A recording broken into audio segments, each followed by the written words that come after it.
All right, good afternoon. Just jump right into to BYU.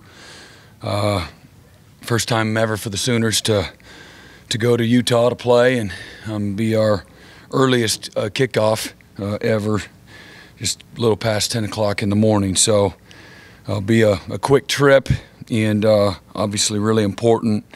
We haven't played well on the road the last couple of outings, and so really working on ourselves and the things that we need to do in order to win, give ourselves a chance to win here this week. BYU plays really well at home, and they're expecting their starting quarterback back here this week, along with several other guys that have missed the last few weeks, including freshman running back L.J. Martin and a couple of receivers that have missed the last few weeks. They play really aggressive on defense. Their turnover margin has been the best in the Big 12 when they've played at home.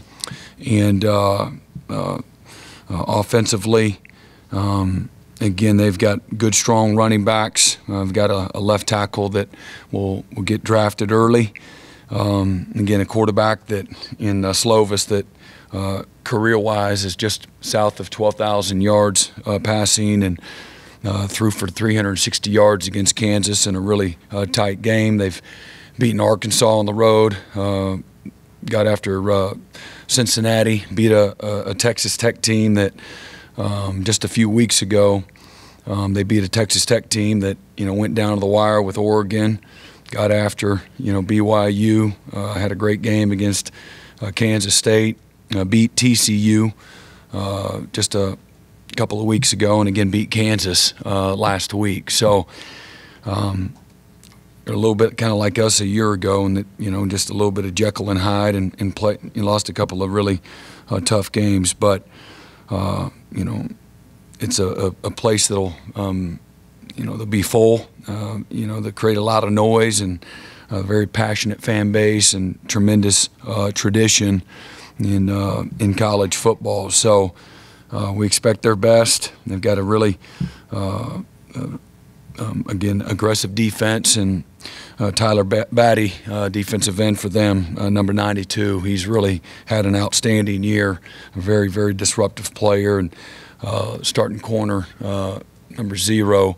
Has had 4 interceptions, and like I said, they're very opportunistic at home, and going to be a really good, strong challenge. Really proud of, again, our team, the way they responded after 2 tough, disappointing losses, and played really well, offense and defense, and had some adversity on defense, and I liked how we responded in some tough situations. That's really kind of who they've been all season long, and tough, physical, get after it defense that when their backs are against the wall, they've responded. So we'll need to continue to have a tough-mindedness about us mentally and physically. Again, going on the road this week. Dylan and Drake, obviously, they were 2 of our standouts on offense, and congratulations to Dylan for being the Davey O'Brien national quarterback of the week, and also along with being the offensive player of the week. And again, Drake, some of the things that he's been able to do this year for a coach's kid. Caveat, leads the Big 12 in receptions and touchdown receptions as well. And again, the last couple of weeks he leads the nation in receptions and touchdown receptions.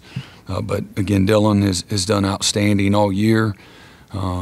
In total offense, 341 yards a game.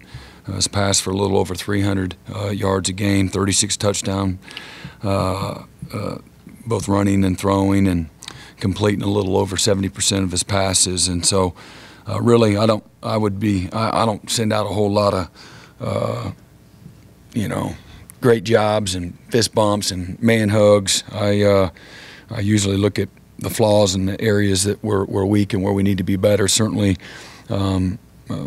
that's who I am. But I would like to just recognize, Dylan becoming, a top 10 player in FBS history as well in several categories. That's a big deal.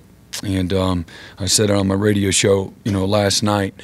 This is a place that's represented a lot of offensive superlatives, justifiably so, in college football history. There've been a bunch of good ones, to say the least, and Dylan ranks right there alongside those guys. So Dylan would be the first one to tell you that it takes everybody.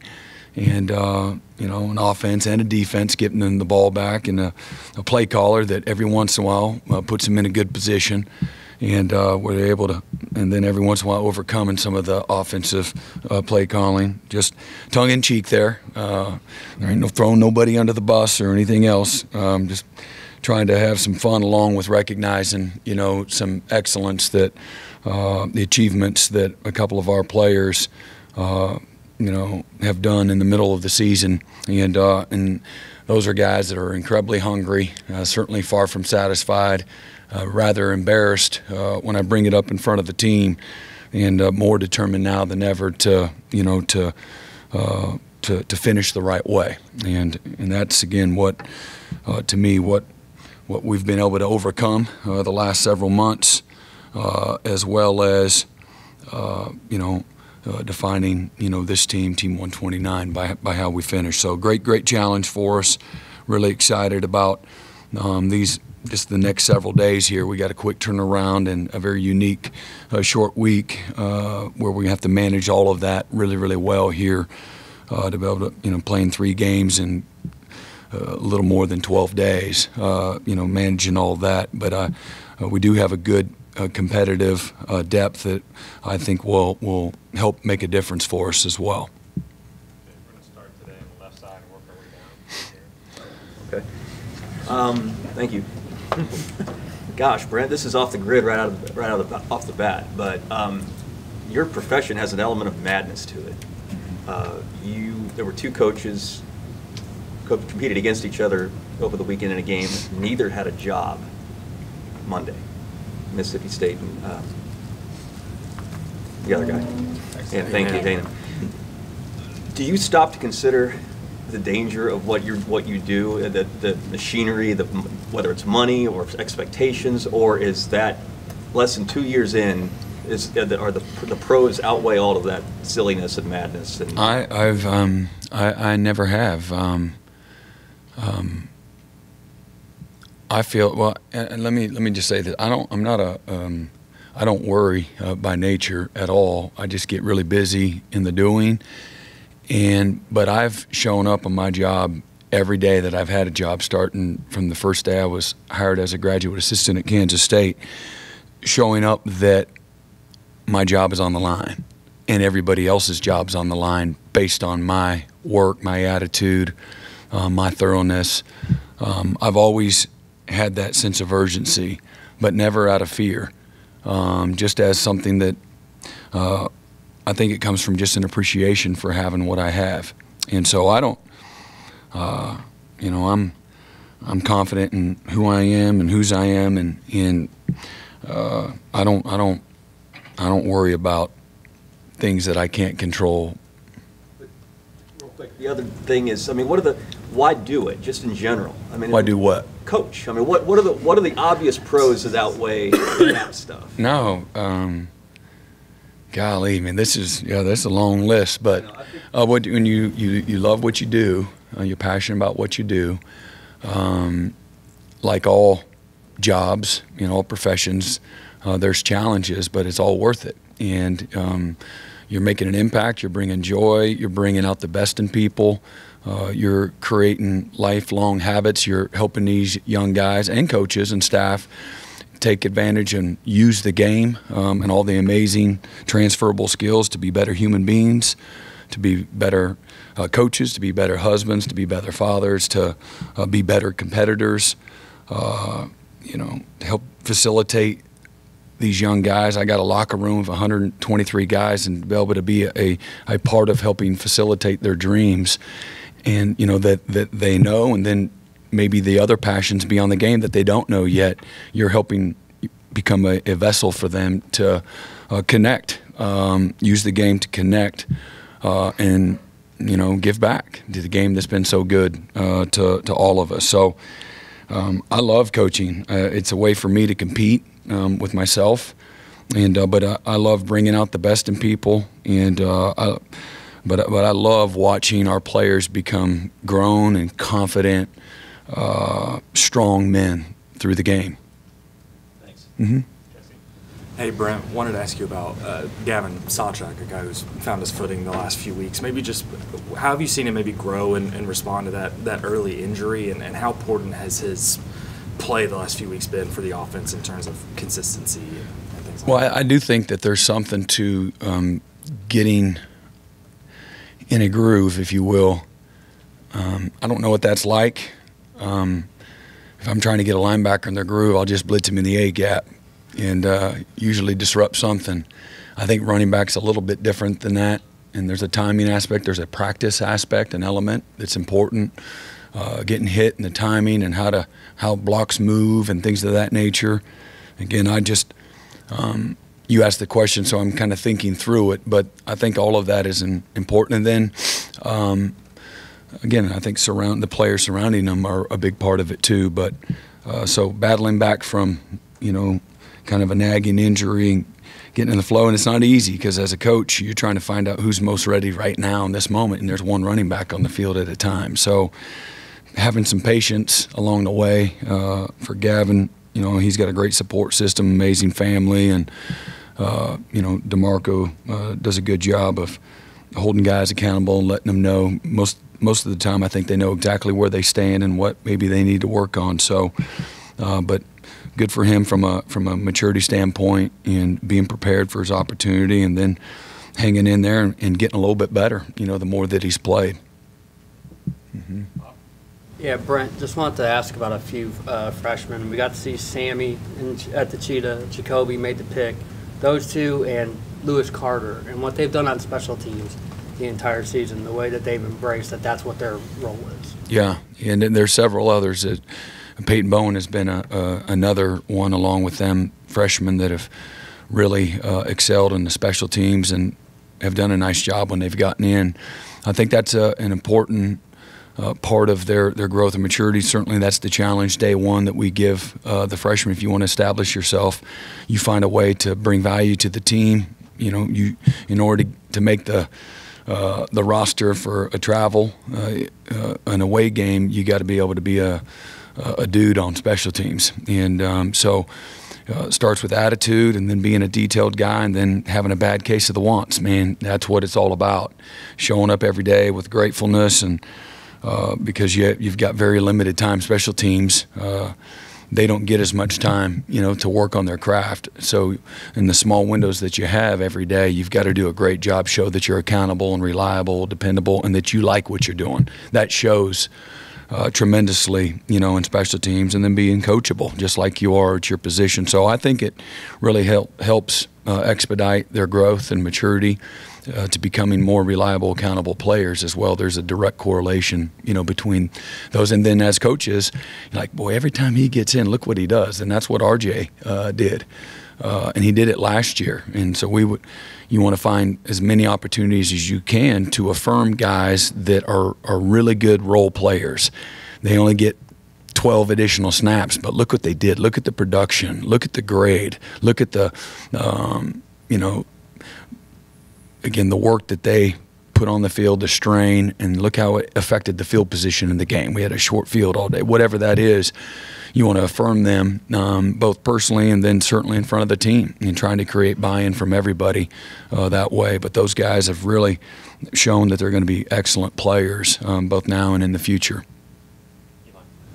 Brent, you mentioned the coach's kid before. You were on the other side of the country in 2017, 2018, but coaches stay connected, families stay connected. What did you know about Drake Stoops, the three-star recruit Same thing. who came here as a walk-on? Well, me and my boys, we'd always be watching, and if there was something on Twitter or something, we would share with each other. Just a baller, just always doing, the little things right. And like, oh, man, that was a nice little play he had there. Whether he's cracking somebody to set up a big run or a screen play, or making the third down catch, or making the ordinary, the extraordinary catch may look ordinary, and then his ability to run after the catch is different. He bounces off of guys, he breaks a lot of tackles, he runs through trash, can make guys miss in a phone booth, and then his toughness and grit that he represents, man, that's what you want your whole program. What program doesn't want to represent that? Have people, players that represent that, and he's been the model of consistency on top of that. And he commented, in an interview about being up here 10 hours a day. He's not joking. He's working on his body. He's watching extra film. He's building relationships with his teammates. He loves all of it, and he's exhausting this moment in his life. And I love that, as opposed to being hurry up to get on to the next thing like everybody else tries to get you to do, to chase the bag and to be self-centered. He's like, no, college is too fun. I've got a lot of developing still to do. I can always get better. The one shot that I might have to make the NFL, the best league on the planet, I'm going to be as prepared as I can possibly be. There are no mulligans. You don't get it. Well, let me try this again and see if I can get drafted again or make a team again. You get one chance. So make the most of college, which, as we all know, is the most transformational time of your life. It should, through relationships, through experiences, through education, it's going to be one of the most enriching times of your life, and it really help propel you for the rest of your life. So he's got wisdom beyond his years. He certainly has a great network of people that have helped him. He's not one that's shy about asking others' opinion, but he's a strong young man, and that's made a decision to be excellent at what he does and value all the opportunities that he's had. Not everybody's like that. A lot of people get the opportunity, but not everybody takes advantage of it and has the kind of toughness and determination that a guy like Drake Stoops has, and he's had to overcome a lot too. One, being a coach's kid, right? He walked on. But he never was bitter about the things that he's had to overcome. And some people, he's allowed his name and his opportunity to be a blessing as opposed to block his own blessing. Because I'm mad at everybody. He hadn't been that way. He's like, I can have an opportunity to do this. I'm gonna show you. And when it's time to compete, he loves to compete, and he don't care who it's against. But he's a great teammate, just an amazing teammate. And I told him, I said, when you're done with football, when this amazing game is done, man, you're going to have a line of people from here to Padre Island ready to hire you, because what you bring to any environment is excellence. And you'll figure it out, whatever it is, if it's coaching, if it's oil and gas, if it's financials, whatever it is, he's going to be really good. So just, I wanted to recognize him in front of the team here recently, because I don't want to wait to the funeral to give him flowers, or the end of the banquet. In the middle of it, I want guys to have an appreciation, and I hopefully you've planted a few seeds. Like, man, I can be like that. That's a choice, and so he's been amazing. Oklahoma has been a benefactor of having Drake Stoops in that locker room. And Drake would be the first one to tell you that this place has been amazing to him. But I look at it the other way. Oklahoma was lucky to have a guy like Drake Stoops, be a part of this program. Brent, when you talked about Jackson Arnold the other day, that you might be able to redshirt, that was a little bit of a change of plan, but talk about his development. Well, yeah, this year, and a lot of that is the course of the season and how things have gone, and you're always trying to be mindful of that of every player. And sometimes you can potentially, do it, and then sometimes that was the plan, and then there's disaster happens, and then you got to make a hard right-hand turn. And so you're always looking at plan A, plan B, and best case scenario, worst case scenario. But he's still been able to take all the the reps, just in case, something unforeseen happens, and so he can stay ready. He's had tremendous growth and maturity. We give him a ton of reps. We do a lot of good on good, and we don't hold back. Oh, okay, well, Jackson's in. Let's make it easy on him. That's not what we do. We don't make it harder. We just do what we do, and it's all hard. But he's responded. He has a wonderful attitude about all of it. He sees the growth in himself, tremendous growth and maturity, both as a young person and then as a leader and as a football player. Jeff has done a great job having him in a great mindset and having him continue to work and stay hungry and driven. And so he doesn't spend any less time, here. He spends, a lot of extra time staying ready and just continue to develop himself. Mm-hmm. Just want to announce Drake Stoops was just named one of 3 finalists for the Burlsworth Trophy, Coach. Award goes to the best player who started their career as a walk-on. Wow. Get the chill bump. Anybody else have the chill bumps? It's okay to admit that, right? That's cool. That's cool. Really cool. Congratulations, Drake. BYU has a unique history, and as a college football fan growing up, do you remember what Coach Edwards did in introducing the passing game to college football like they did? And then also, to another second part of the question, I want to ask you about the 2009 game. What do you remember about that season opener in Arlington? Well, yeah, Coach Edwards, obviously, he's a legend and a Hall of Famer, and he won. That's what I remember. He won a lot, and he did it with great quarterback play and a great culture. And that game is obviously it's a really good game, despite having some guys injured both before the game and during the game. Big, physical, mature football team, that you're going to have to be ready to have it strapped up. They're going to bring it. They're going to play with passion and physical toughness, mental toughness, and they're going to fight for 4 hours. And so nothing's going to come easy. That's what I remember. Yeah, Brent, obviously you never want to be in those situations, but the goal line stands that y'all have been able to pull off pretty consistently. One, have you ever been a part of a team that has handled it that way as consistently as y'all have this year? And 2, is there something beyond just want to and execution of the plan that's helping y'all do that? Well, yeah, it takes belief and toughness, and our guys have that, and an unshakable belief. I'm like, great job, guys, and but I try to promote the will's got to be stronger than the skill. When you have that, you have a chance to be a great football player. We do have some skill too, but I love the toughness and the belief that I see. It's not just on the goal line. We've been a much different football team in 2-point plays. I think we've defended one. I think 1 out of 6 have been converted on us. Another, all right, here it is, 1 play, let's go. And I love that. I think it takes the same things there. Several turnover on downs. Again, last week had a muff punt, and again, it's still a very competitive game. And 3 plays, we stop them right there. I have been a part of a couple of teams that have had that same kind of grit and toughness and belief, and you know it when you see it, you know it when you don't. These guys have proven it, and that's, to me, I said, well, I know this is what we're capable of, but what are y'all willing to do? And in these moments, this is going to bring out either the best or the worst in players and teams and units. And our guys have, they've been amazing. They really have.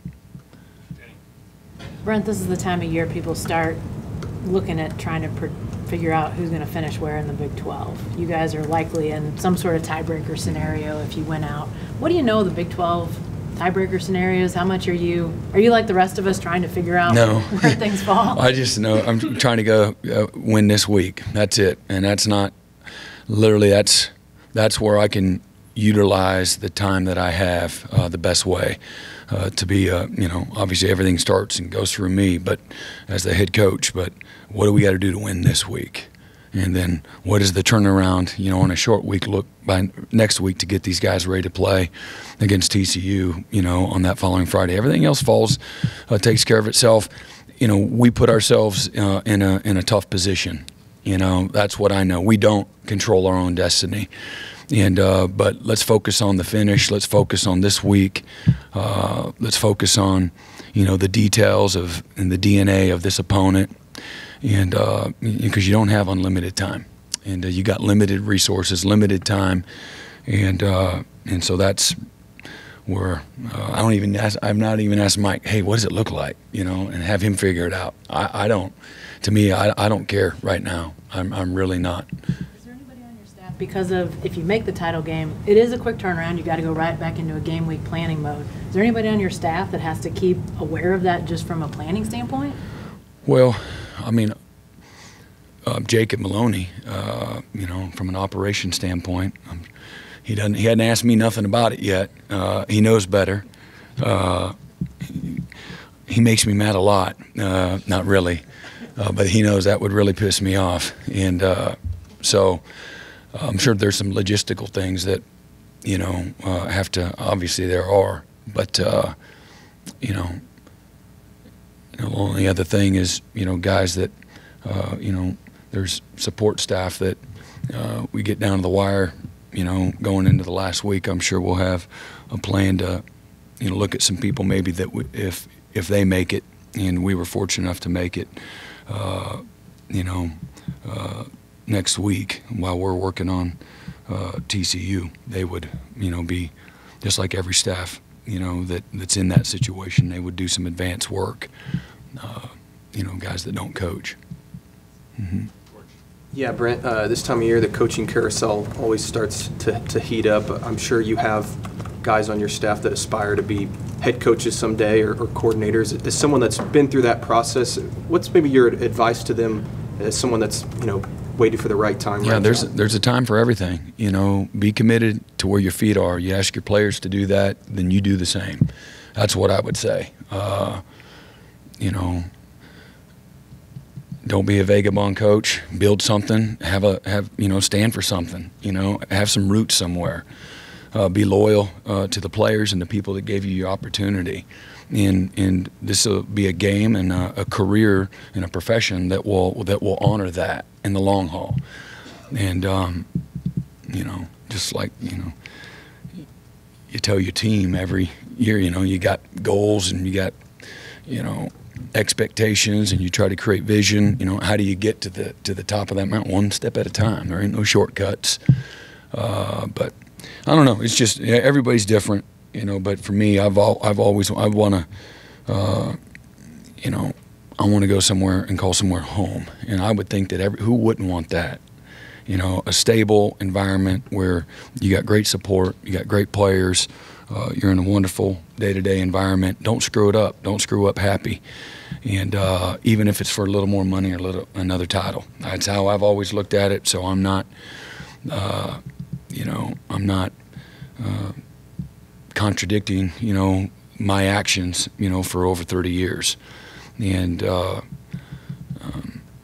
so that's what we're not having those conversations right now, but we talk about that a lot in the out of season. And you're talking about philosophy and values and standards and expectations.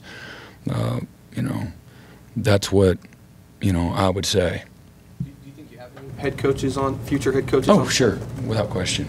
Do you take that as a compliment when, I guess, part of your staff comes up in those conversations? Yeah, I mean, I don't spend a whole lot of time on it, but I'm thinking, but I know we have excellent coaches. That doesn't surprise me. All of them have had opportunity, both while they've been here and prior to coming here. And so that wouldn't shock me about opportunities here down the road. Things that you have to deal with that are part of being in this position too. Mm-hmm. Second row far right, Joe Masato. Yeah, Brent. You've coached against BYU twice, once at K-State, once here, but correct me if I'm wrong, never coached in Provo, a game out there. With as many places as you've been, stadiums and everything, are you able to sort of kind of appreciate going to a new place and, having a memory you haven't had before at a new stadium? Yeah, for sure. Absolutely. And again, it's, an incredibly tradition-rich program, has been for such a long time. And, have one of the most loyal and passionate fan bases in all of college football. All the college football history excellence that's represented, players and coaches and wins at BYU. I've always seen the picture, probably, that if you like college football, you know, there's the picture of the stadium down in, you know, nestled in the mountains in the valley there, and it looks pretty cool. And so it'd be fun to go compete. I got, again, incredible respect, you know, for their program, and you know, for Coach Satake and what he's been able to do, and again, the passion and the loyalty that the fan base has is second to none. Mm-hmm. Yeah, Brent, on the 2009 game down at Cherry World, what do you remember about that night? Again, just the physicality, the maturity of the team, the size, certainly the injury, the toughness that our players fought with, both teams fought with. I think it was a one-point game, and you know, literally a game of inches. And but I remember our team didn't flinch. You know, when we lost, that was pretty devastating. And our guys responded. We had, I think, 3 losses that year by 1 point. We went to Miami and lost 21-20. Somebody else maybe in that season, but kind of started the season off in a rough way. But man, it was one of my favorite years in coaching. I mean, again, it's one of those seasons where it was all about what we had to overcome, and we didn't win a quote-unquote championship. I think we beat Stanford in the bowl game that year with Toby Gerhardt. I think their quarterback was out, and but you know, that was kind of a year where it was just, we had to overcome a lot, and but our guys fought. You know, that's what I remember about that team, and they had fun fighting. You know, we grew in 2 different ways to look at it. You know, man goes behind bars, and some see mud and some see the stars. It's, you know, to me, it's a choice, and circumstances, you can't change them, but your perspective can. I remember that year just being a year where we had to overcome a lot, and just we had a lot of fun, you know, building that team and developing an identity. Stay over here, John over. Yeah, Brent, I wanted to ask a follow-up on Jackson. Kind of a 2-part question. Knowing that next year's team is going to be playing in the SEC, right? What's been the level of interest in getting him prepared for that kind of action? And then looking back on the 4 games that he has played, where he was a short yardage quarterback for 3 of those, I think. Is there any second guessing on that? Like, you wish you had run the full package with him or anything like that? I don't think we have any regret, and I don't think we do anything different to develop him. I think you have a process in how you develop and coach and bring him along, help him mature, and everything, again, has its time. You know, we're not good enough to look ahead like that, you know. So he's got to be prepared each and every week to play the schedule that we have right now, and because he still is our backup quarterback. Mm-hmm. Yeah, Brent, kind of follow up on the quarterback spot, and you bragged, rightfully so, of Dylan at the beginning of the press conference. Is there any scenario where Dylan comes back next year for you? I mean, I don't know. We haven't had those conversations. He's played a long time. He's been through a lot, and I think a year ago maybe the talk was, you know, he had a good year. You know, why would you want to come back? You know, you could come back and have a bad year, but what's he done? You know, he's come back and have an even better year. But I don't know. He's played a lot of football, a lot of college football, and he's, like I said, he's had to overcome some injuries, lots of different types of ailments and injuries, and we haven't talked about that though. Third row on the right, Cliff Brent. Yeah, so, Coach, one of the most significant parts of BYU's home field advantage is the fact that the stadium is 4,600 feet above sea level. Is there anything that you can do to prepare for that, or does that change anything that you do? I mean, it's going to be cooler when we play, and our biggest thing is making sure that we get these guys physically and mentally in the right place. On a week, you're going to fly for 3 hours, and you're going to be in a different altitude with dryer. So making sure that we do a great job from a hydration, sleep, nutrition, taking care of their legs here this week, things of that nature. That's where really our focus has been. Brent, there's kind of a growing unrest in the fan base that maybe you guys aren't getting any calls or they're not calling games correctly because you guys are leaving the conference. I'm curious, you worry about that filtering into your players at all? Do you address that with them about you got to expect maybe the calls aren't going to be made against you? No, I say I don't believe in conspiracies. That's what I tell them. I'm not going to give them an excuse. I'm not going to let anybody else give them excuses either. So the opportunity that I have around them, my challenge is to not put it in anybody else's hands. Play clean, do the little things right. Sometimes it's going to go for you. Sometimes it's not. Keep playing, keep fighting, keep working, keep believing. Don't get distracted. So we can't live in that world and be our best.